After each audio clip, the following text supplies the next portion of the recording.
Hello, good evening. Welcome to our midweek episode of Brett's Old Time Radio Show. Welcome to my home here in beautiful Lyme Bay. With it being the middle of the week, it's a perfect time, I think, for some mystery and adventure all the way over in Egypt. Thank you for joining me once again for our regular late night visit to those dusty studio archives of old time radio shows right here at my home on the south coast of the United Kingdom. I'm Brett. I'm your host for our Nighttime podcast. Welcome to another episode. Don't forget, please do check out our social medias, Facebook, Instagram and YouTube, all called Brett's Old Time Radio Show. Love it if you could give us a follow and a little comment, a little message. Wow, that'd be brilliant. Could I ask you a huge favour if you could check out our sister show, which is called Sunday Night Mystery, and it's all true crime things. It's brilliant. It's really good. I enjoy doing it, so I do hope you enjoy listening. Time now for our Wednesday night adventure. As I mentioned, it's Rocky Jordan on a Wednesday from the Cafe Tambourine in Egypt. This one first broadcast on the 23rd of April, 1950. It's called The Big Gamble. Now, Del Monte Foods brings you a world of adventure with Rocky Jordan.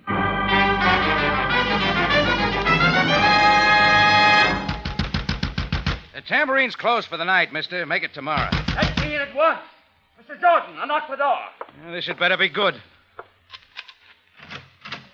Now, boy, get in there. No, please, sir. Hey, what You're goes? hurting me. Inside, I said. Let me go. Please let me go, and I make the All right, promise. the kid's far enough, mister. What's it all about? I'm here for the return of my wallet. A wallet containing 500 pounds. Look, we all make mistakes, so now... There's no mistake. I was here at your tambourine earlier tonight. During that time, this boy stole the wallet from my pocket. That right, kid? Effendi, I... Well, answer him. Did you or didn't you? It is as he says. I stole his wallet in your tambourine, sir. You understand now, Jordan? Not a thing. Including where you get the idea of dragging the kid in here in the middle of the night. Only to give you one chance. To return the wallet to me. Me return it? What are you talking about? So, you refuse. Well, we'll see what the police have to say. Yeah, why don't you do that? There's one right at the corner. Very well. Police! Police! Come! Arrest this man at once!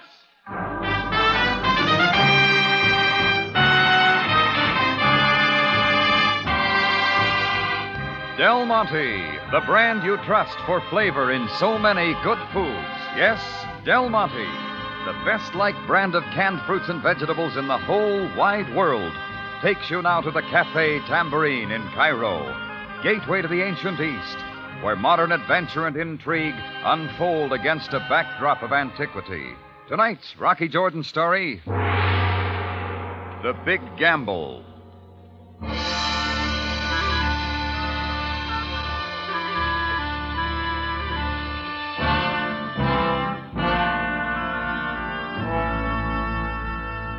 I had just locked the sight and sound of Cairo out of my cafe tambourine for the night when the big knocking came.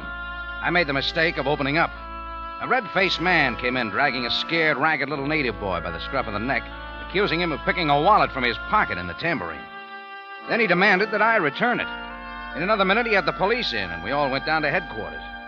I'd counted on Sam Sabaya straightening things out, but that was my second mistake.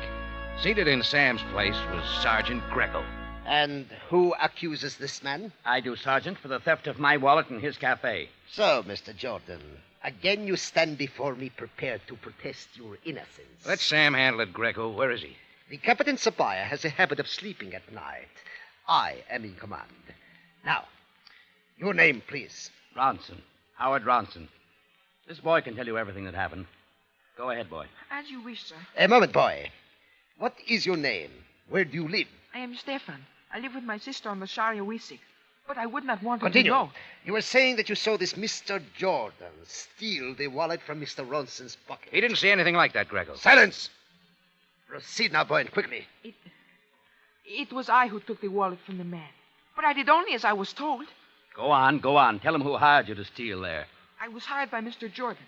Everything that I stole in the tambourine, I was to turn over to him. Most interesting. Most interesting indeed. Greco, don't tell me you believe all this. And why should I not believe it? Anybody with a lick of sense could spot this as a frame-up. Get Sam down here. He can tell you. It is hardly necessary to awaken the Capitan about such a small matter. Sergeant, it's certainly not a small matter to me. My wallet contained 500 pounds, all I had in the world. I'm stranded in Cairo without it. Yes, Mr. Ronson. We have ways of getting the truth from men such as this. Where is it, Mr. Jordan? I wouldn't know. The boy can tell us. Where did Mr. Jordan tell you to put it, boy? He told me to place it in the yellow bowl, back of the tambourine bar. I suggest we look there immediately. If it takes a search warrant... That won't be necessary. Then come, all of you. We shall see now who is telling the truth.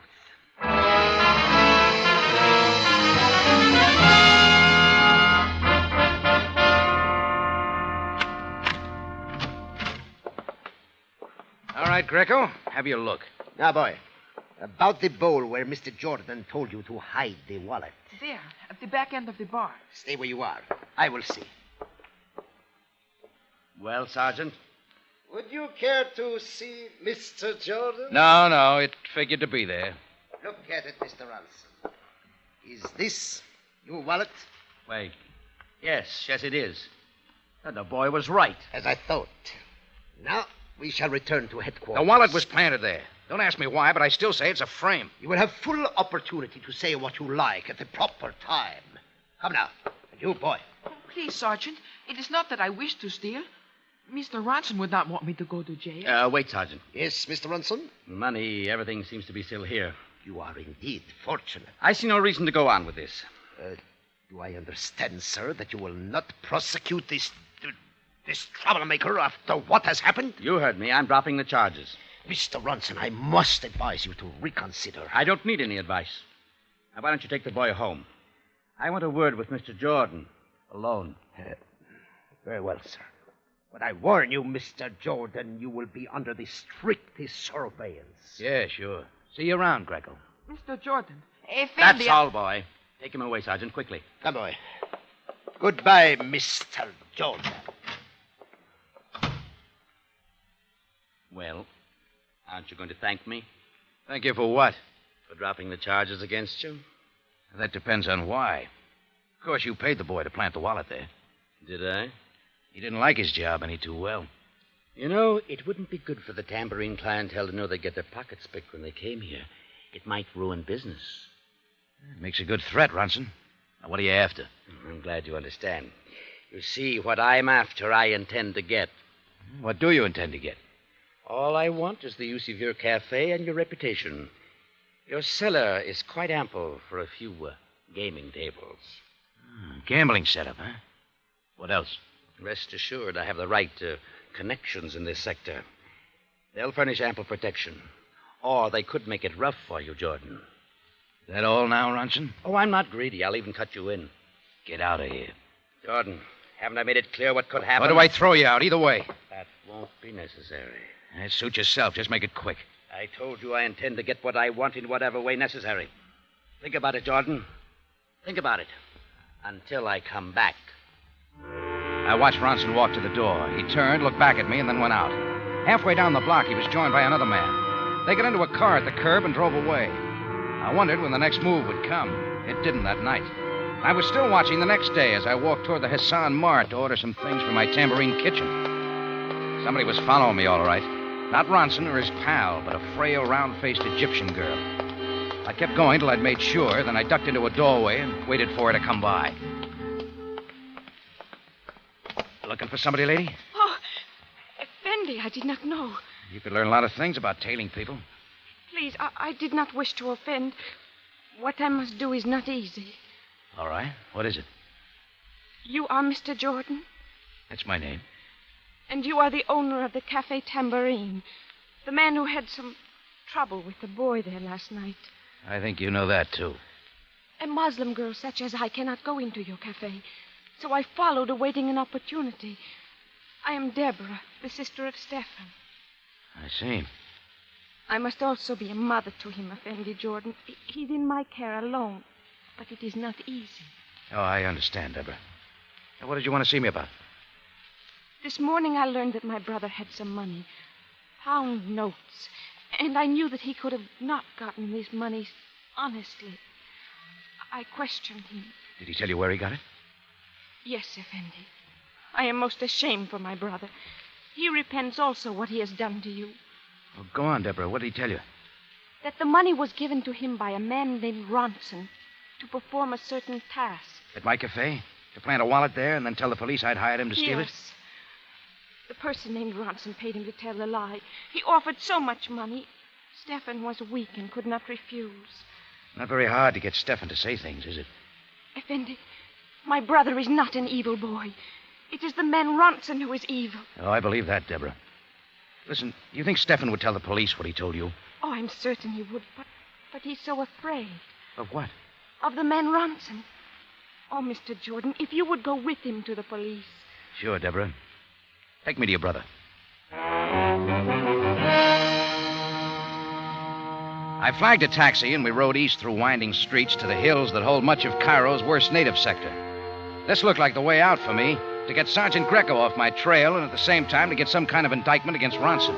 Anything to scotch his plans for taking over the tambourine. We turned onto the Sharia Wisik, nothing more than an alleyway with overhanging rooftops that almost met above the street. Everything spelled poverty. And inside one of the buildings, it was even worse. Near the top of a long flight of stairs, Deborah opened a door. Stefan was there. Stefan, I have brought Mr. Jordan. Hello, kid. Deborah, do not bring him here. I do not wish to see him. I'm taking you to the police, Stefan. You can tell them the truth now. No, I will not go. You cannot make me. But it was your promise that you would tell them all that you have told me. I have told nothing. I ask you to go away quickly from here. Look, kid, this will square things for everybody. I've got nothing against you, not anymore. I do not care how you feel. I will not go. Mr. Jordan, what can we do? I'll show you what we can do. Come on, Stefan, whether you want to or not. Don't touch him, Jordan. Deborah, you see now. Mr. Ronson warned me not to say he was here. Nick, Chuck, come on in. Hold your guns to the boy's head. Don't hesitate to use them if you have to. Oh, Mr. Jordan, I did not realize. Wait, Deborah. Is it clear now, Jordan? The boy's going to tell nothing.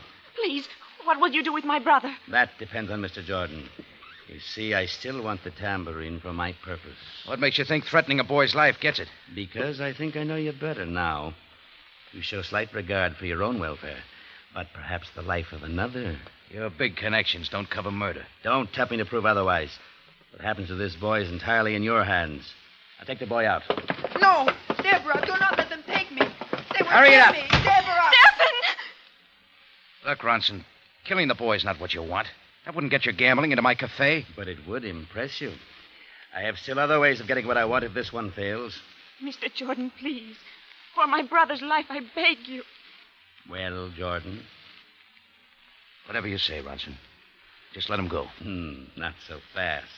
We'll keep the boy under cover till everything's set up. Then let me go with him. He must have my care. Please let me go with him. Why not let her go with him, Ronson? Whatever you say, Jordan. Why not? Anything for my partner.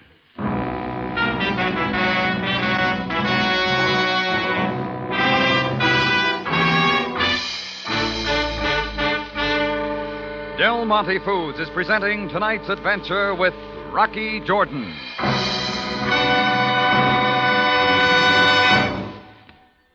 Now that the days are getting warm, it probably seems as if every member of your family gets thirsty a dozen times a day. You've probably wished lots of times for just one easy, refreshing drink that everyone in the family will like. And I think you'll find it in Del Monte Pineapple Juice. That's right, Larry. Del Monte Pineapple Juice has a special kind of refreshing flavor that tastes good from breakfast to bedtime. Really, this sunny, healthful juice does offer you an extra dividend of refreshment, a golden tropic flavor. Such a perfect balance of tartness and sweetness you find in fully ripe pineapples and nowhere else. Del Monte starts with truly exceptional, superior pineapples, picks them ripe, and packs them fast. And the flavor result is something to taste in every style of Del Monte pineapple, whether it's sliced, crushed, chunks, tidbits, or that sparkling golden juice. Don't worry, Larry. There's always a space reserved in my refrigerator for several cans of Del Monte Pineapple Juice. Yes, it's the perfect all-around refreshment for your entire family. So buy plenty when you buy Del Monte Pineapple Juice.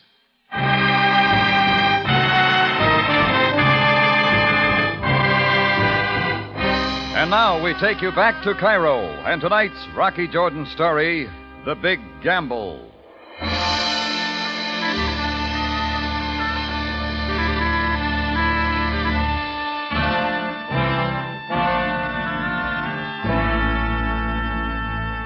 Well, all I could do was open up my tambourine to Ronson's gambling setup and wait for my chance to turn the tables. was either that or the boy's life, and I couldn't have that on my head. By that night, I knew how well Ronson had laid his plans. The tambourine cellar was all ready, and his mob were moving the gambling stuff in. Hurry it up, boys. The dice table's in the middle of the floor. Ronson. Yes, what is it? Don't forget the bargain. Later, Jordan. I'm very busy. If you got what you want, turn the kid loose now. Do it quick. Don't be impatient. When we get into operation, it's soon enough. Believe me, if anything happens to Stephan or his sister. Wait. That man coming down the steps, isn't that Florio? That's Florio. I wondered when he'd be around. Get him out of here. Watch your step, but get him out of here. Oh, the place isn't open for business yet, Florio. Oh, you know who I am, eh, Senor Jordan? I've seen you around. Then you also know why I'm here. Because I found that you and this man Ronson are setting yourselves up in the gambling business. Looks that way, doesn't it? The police do not permit gambling in this sector of Cairo. Since they ran you and your small-time racket out, Florio? I tell you, this is my territory. And if you and Ronson do not learn it now, then perhaps they will find you both floating in an aisle. All right, Jordan, I'll handle him. And how do you think you'll handle me? You men, go outside, all of you. Take a couple hours off.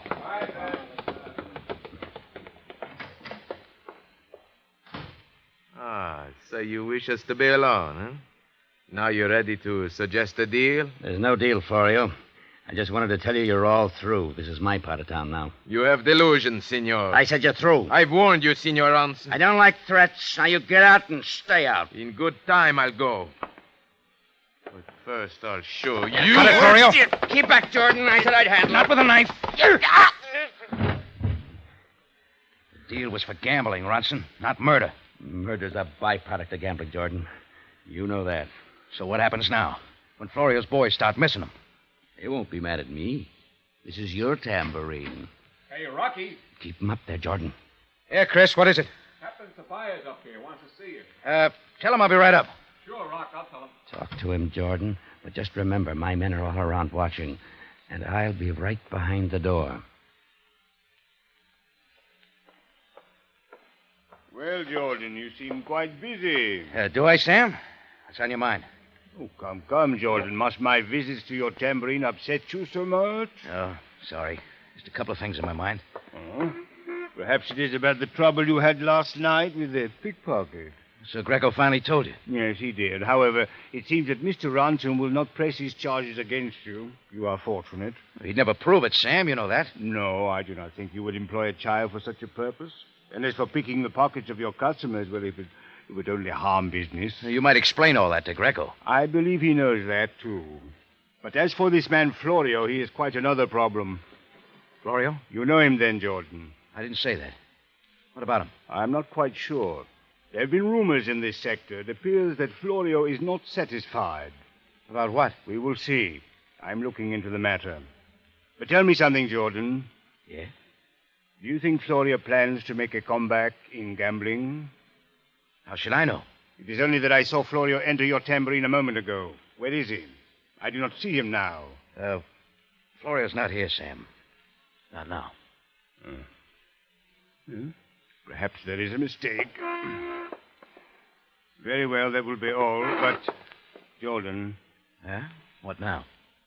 I somehow sense that you are faced with a decision, one entirely your own. Let me only advise you. No matter for what purpose, there is no escaping the law, either of Allah or man. You understand? I'll let you know when I figure it out. Good day, Jordan. So I was in it up to murder now, and still I didn't dare open my mouth. When I got back to the cellar, Florio's remains were already gone. Ronson was real efficient that way. Well, I'd started my gamble, and I knew it was time now to throw in some more chips. I had to find Stephan and Deborah. They were the only answer I could give to Sam or anybody else for what had happened. I walked down the street a couple of blocks, the eyes of Ronson's men on me all the way. After buying an afternoon paper, I strolled slowly back till the right beggar came along. Bakshish, Effendi, for the poor, helpless blind. Keep walking, Joby. The blind must beg for piastres, Effendi. Only a coin or two. Yeah, sure. Here you are. Ah, Vuto Shakir. Allah praise you. Don't mention it. I always hand out 5-pound notes. Oh, but you are mistaken, Effendi. This is but a 1-pound note. Huh? What year? 1948. It is the delicate sense of touch, Effendi. Forget your racket, Joby. I got a job for you. But what could a poor blind man do, sir? Watch a man named Ronson. You'll spot him at my cafe tambourine. Watch him always. Follow him. As you say, I will not take my eyes off of him. When you find out where Ronson has a boy and his sister hidden, come and tell me. But not till then. They will be found. But about the 5-pound note. You find them and I'll double it. Now, Imshi. And don't look back. Alwa Effendi. Bakshish! Bakshish for the night! Joby was a shaky risk, but I had to count on him. Nothing came from him that night or the next day. And by then, Ronson had my cellar ready for customers. He moved his crew in that night. The crowds found the place quick, and the roulette wheels, card tables, and dice boards were as busy as Monte Carlo on a holiday weekend. One of those who came to pay his respects was a semi-high official named Lyme Bay, who kept fiddling with some poker chips. A most successful opening, would you not say, Mr. Jordan? Yeah, that should interest you, Lyme Bay. And why so? I wondered what Ronson's political connection was. What's your cut? I could ask you the same question, could I not, Mr. Jordan? Lyme Bay's protection seemed to be enough. An opening night was a big success. Too big for the way I'd wanted. By closing time, Ronson was in great spirits. Very good night, Jordan. Here's your share, Jordan. 450 pounds. Count it. Just pay off the way you promised, Ronson. The way I promised? I don't remember. The kid and his sister. At least let me know where they are. And give up my best insurance? No. Things are going too well. Let's keep it that way. Ronson and his crew left the cellar for the night, but I knew some of them would stay close around. I wondered how long it would go on. I was just about to lock up the front tambourine door when Joby moved out of his shadow.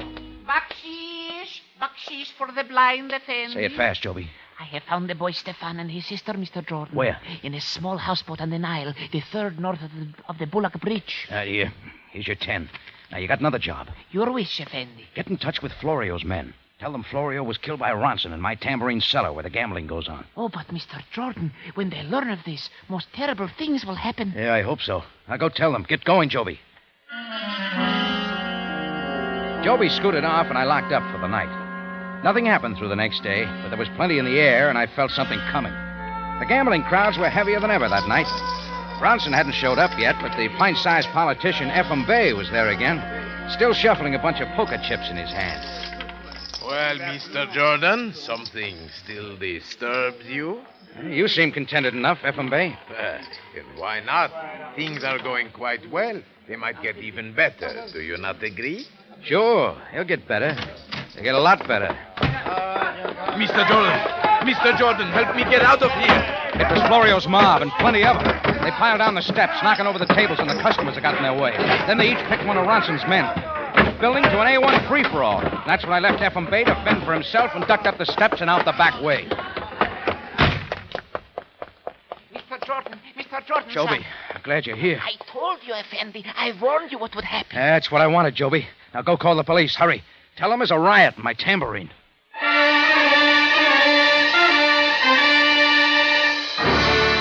In just a moment, Rocky Jordan returns to conclude tonight's story.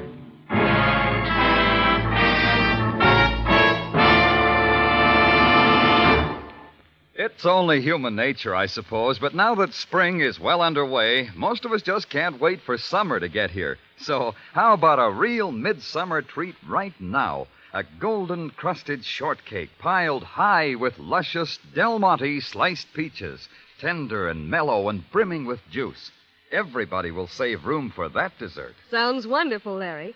But then I think my family would save room for Del Monte peaches anytime, shortcake or no. Yes, you can serve Del Monte peaches as often as you like, and know they'll always be welcome. They're ripened on the tree for deep, rich, full flavor. Flavor the way nature makes it. The flavor that has made Del Monte the best-liked brand of peaches in the world, bar none.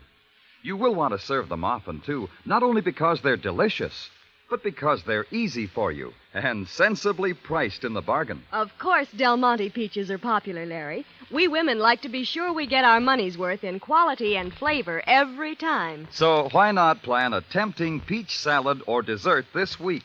Ask for Del Monte sliced peaches tomorrow, and don't settle for less. Back now to Rocky Jordan for the conclusion of tonight's story.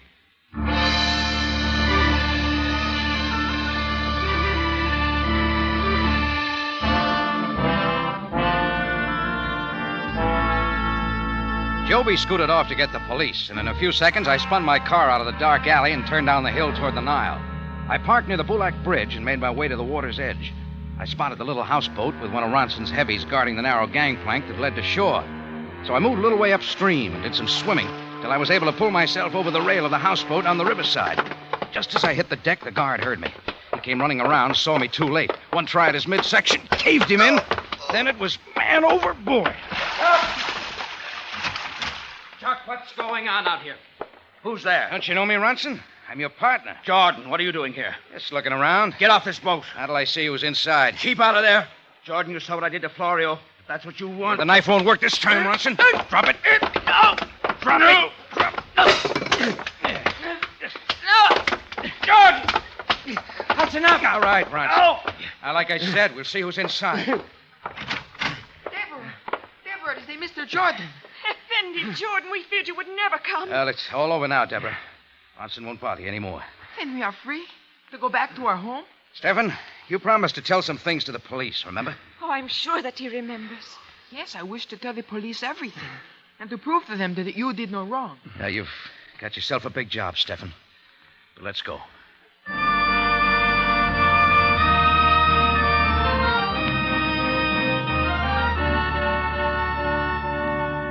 Well, we left Ronson's pals still splashing around in the river. I dumped Ronson into my car, along with Deborah and a kid brother.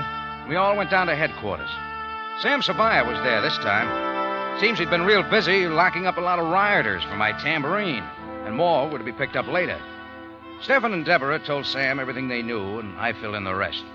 And a little later, Sam and I went back to have a look at my tambourine cellar.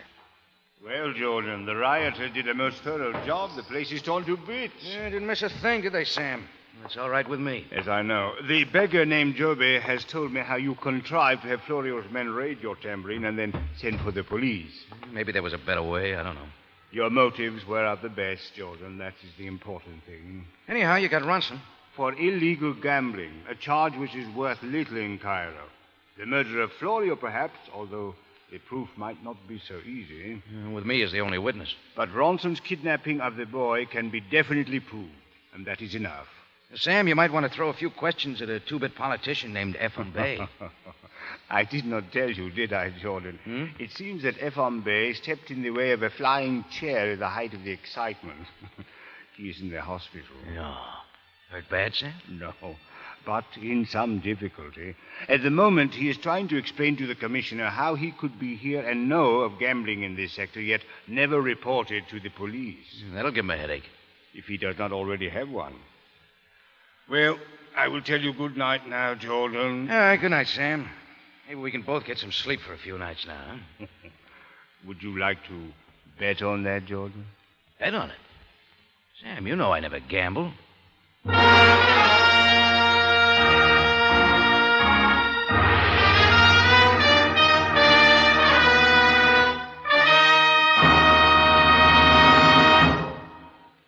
For superb flavor, for dependable quality always, enjoy Del Monte fruits and vegetables. Remember, buy wisely. Buy for flavor. Buy Del Monte, the brand you trust for flavor in so many good foods.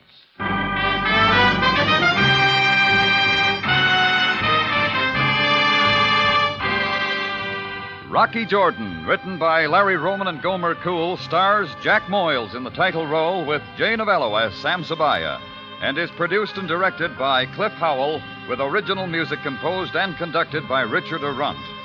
Remember, you have a date next week at the Cafe Tambourine, run by Rocky Jordan. Same time, same station. And the story is The Mystery of Carl Kleist.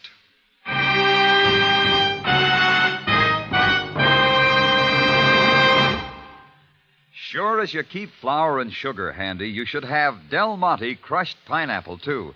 Here's all the tart, sweet, tropical flavor of Del Monte pineapple in a style that's especially convenient for gelatin salads, baking, or ice cream. Ask your grocer for Del Monte crushed pineapple tomorrow.